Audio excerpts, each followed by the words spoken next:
In this video, I'm going to show you how to make a photo really pop. What I'm going to do is edit it in Lightroom with basic settings.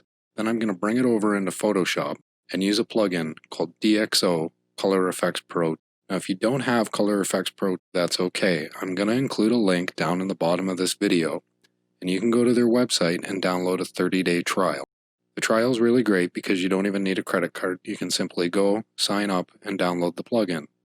For this tutorial, I'm going to use a photograph that I took of Big Buddha Phuket back in September of 2019.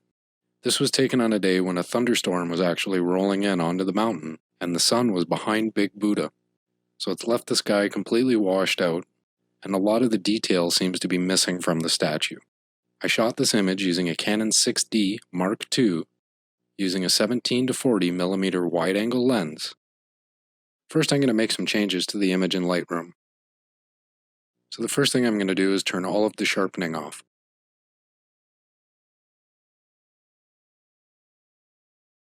The next thing I'm going to do is go to lens corrections, and I'm going to enable a profile for the lens. You can see here it's automatically included with Lightroom.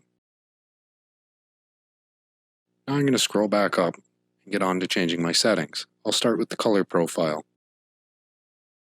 Normally I would use landscape.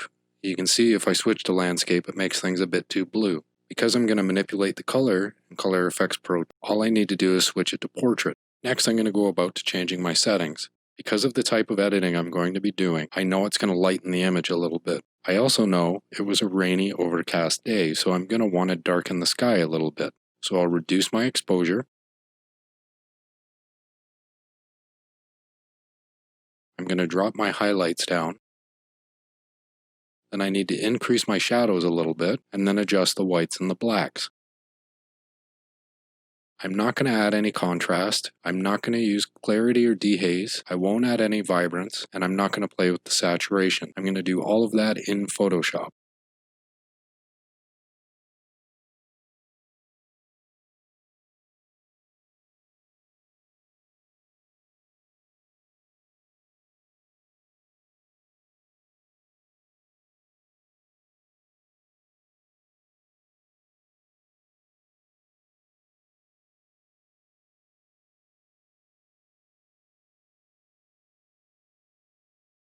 So once my image is the way that I would like it, I'm going to go ahead and press Ctrl E and open the image in Photoshop.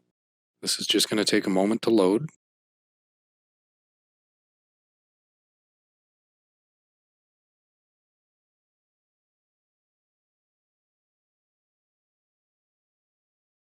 There we go, we have Big Buddha. I'm going to go ahead and close the selective tool. That's actually part of DxO's suite. And I'm going to make the window bigger here. So what I want to do is I want to edit this image. If I zoom in, it is pretty clear, but you can see some of the tiles are a little bit blurred. I really want to make this image pop.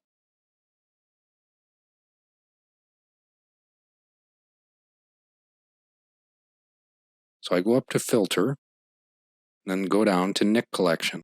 And next, I'm going to go to ColorFX Pro 4.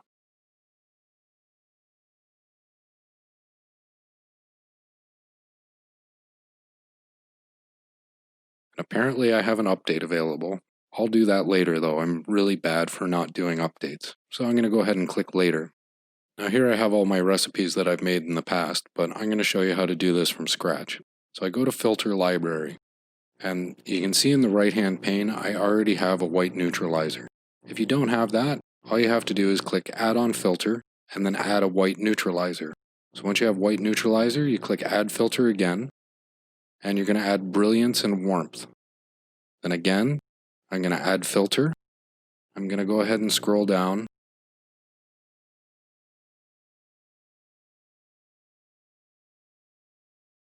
There it is, Pro Contrast. I'm going to go ahead and add that. Now I'm going to add filter again and go to polarization. You can see there's also sunlight and a skylight filter if you need to add some sort of warmth to the image that you can't quite handle with brilliance and warmth. Now these are not in order, so what I want is Pro Contrast to be above brilliance and warmth.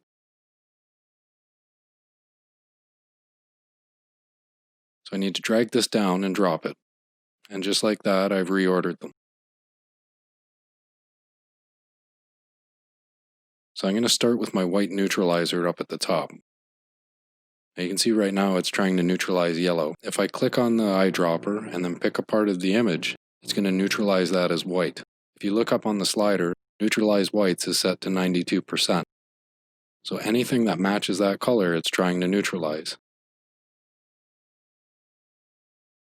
And see, if I make this color lighter, it's going to change the image slightly. But it's still in the grayscale, so that doesn't really work.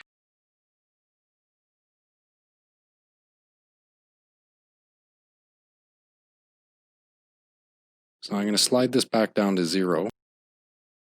Doesn't want to come. There we go. Slide it back down to 0. I'm going to click on the eyedropper. I'm going to try up here in the sky, because that looks pretty white. Now I'm going to go to neutralize whites, and I'm going to start to slide the slider up. I think about 75% will do it. You can see that's neutralized a lot of the blue that's in the image. I'm going to adjust the whole image. I'm going to set that at about 12%. You're going to want to do this basically to your eye, so that way it flattens the image, takes the color out of it. I'm going to go to Pro Contrast, and this is where you're going to see some major changes. Go to the Dynamic Contrast slider and crank it. So you can see as I bring it up around 80%, 90%, see the difference in the image? That's a lot of contrast for this image though, it's a statue. So I'm going to slide that back down to about 75%. You can see the shadows are really coming out. The clouds are very noticeable. Most importantly, those tiles on the statue are extremely visible now.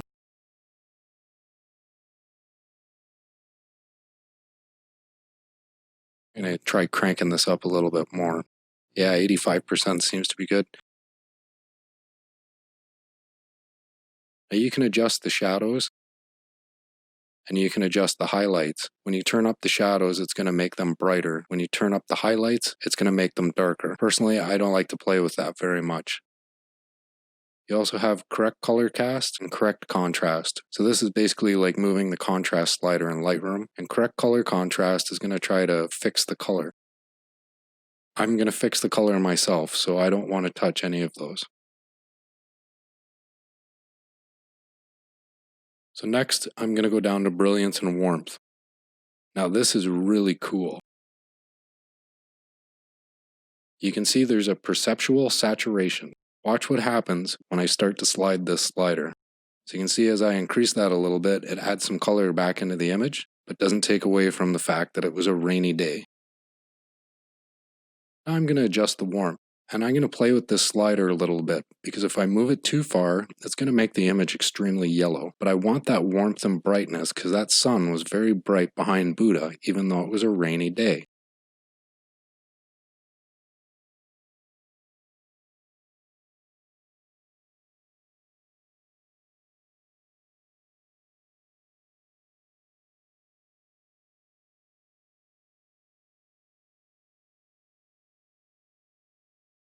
Once I have that to where I would like it, I'm going to reduce the regular saturation, and then I'm just going to tweak between the two sliders until I get the look that I want out of the image.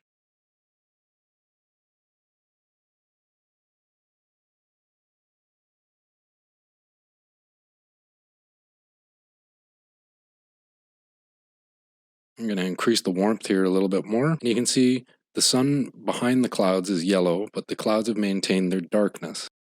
Next, I'm going to go to polarization, which is basically simulating a CPL. So this is the rotation here. You're going to play with that after you adjust your strength.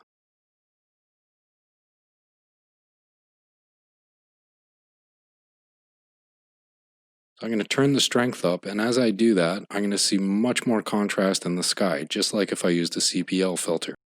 Now I'm going to adjust my rotation until it's where I would like it. So this really works for me with the sky. And you can see if you slide on the shadows or the highlights, it's going to change those specifically. For this image, it's not going to make much difference because of the type of day it was. So I'm just going to set them both to 50%.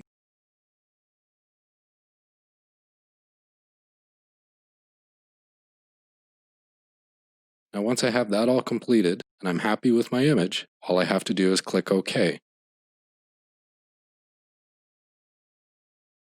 I just have to wait for the image to process. It takes a minute.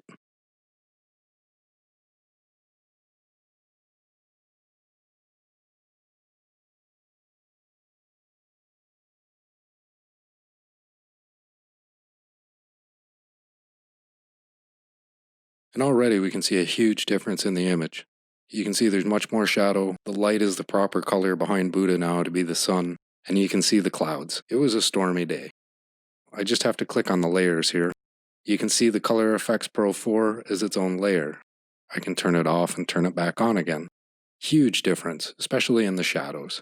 So now I want to do some work specifically on the statue. The clouds in the background look fine to me, but there's too much shadow on the statue, and I really want to make it pop and stand out. So to do that, I'm going to apply a high pass filter, and I'm also going to adjust the shadows specifically on the statue. So what I need to do is go to the selective tool and select my subject, in this case the big Buddha statue.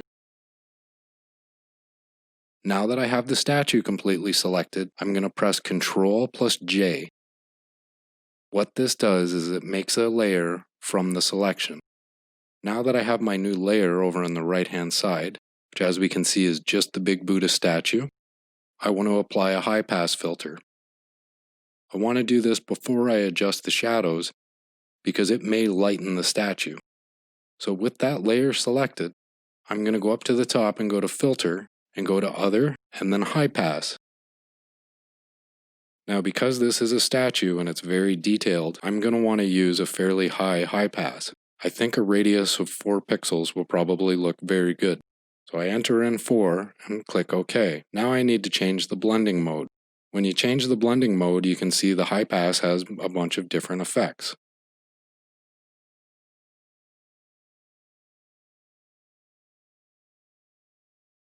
Now the ones that work best with a high pass are overlay, soft light, hard light, vivid light, linear light, pin light, but not hard mix. For this one, I think vivid light looks the best. So now I've established my high pass, and the statue still looks extremely dark.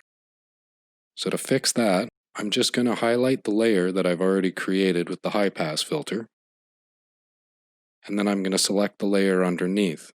Then I'll press Ctrl J and create another layer that's a copy of the statue. Now what I want to do is increase the shadows and brightness of the statue itself. So I'm going to use the camera raw filter. To use the camera raw filter, with the layer selected, you can press Ctrl Shift A, or you can go up to the top bar here and go to Filter, Camera Raw Filter. So now this is essentially the same settings as Lightroom. I'm just going to go over to the right and I'm going to start to increase my shadows. I have a vivid light high pass filter on this, which is going to darken it a little bit.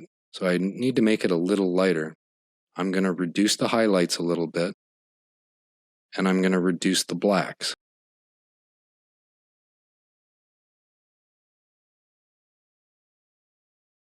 So when I reduce the blacks, I'm going to have to increase the shadows a little more. Then I click OK. Now you can see it's brightened the statue. So now I just want to merge my layers together.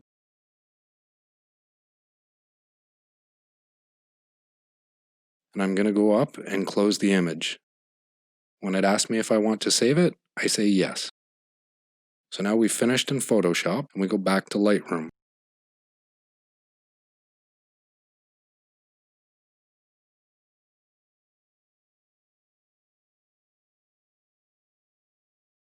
Here's the image edited in Lightroom.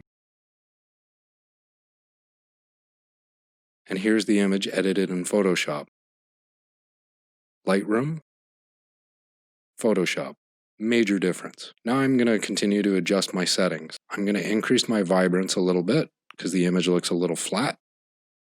17 seems to look good on that. I'm going to play with the saturation. Never be afraid to go down on saturation. Sometimes it looks better.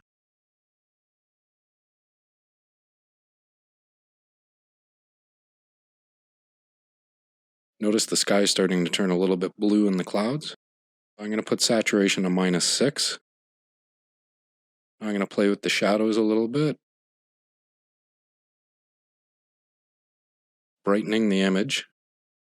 Drop my highlights down a little bit more. You can really see the sky is taking its own form there. And I'm going to go ahead and reduce the whites and the blacks. You'll notice I didn't touch the contrast. Now the next thing I'm going to do is add some clarity.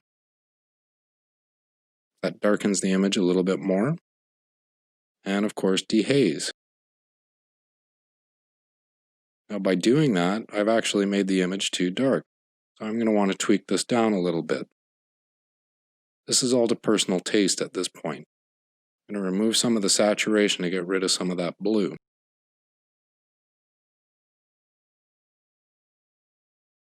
Last, I'll come down to sharpening. I don't really need this, but we can play with it. So you see if I add some sharpening, I love when Lightroom does that. So I'll add a little bit of sharpening, and I'm going to add some masking. This just kind of cleans up the tiles. I really don't think anybody's going to zoom in on it. I'm going to adjust the radius and detail. And if you need to, you can always use some noise reduction at this point. But that kind of defeats the purpose of using sharpening or a high pass. Now if we zoom in on the picture, look at how clear that is. That is one smug looking Buddha. And that's how I've edited this image from start to finish using Adobe Lightroom, Adobe Photoshop, and the DxO ColorFX plugin. Thanks for watching Loving It on Phuket. Don't forget to like, subscribe, and enable notifications so you'll know when the next video is posted. In the meantime, check out some of these other great videos from Phuket, Thailand, Southeast Asia, and beyond. Happy traveling!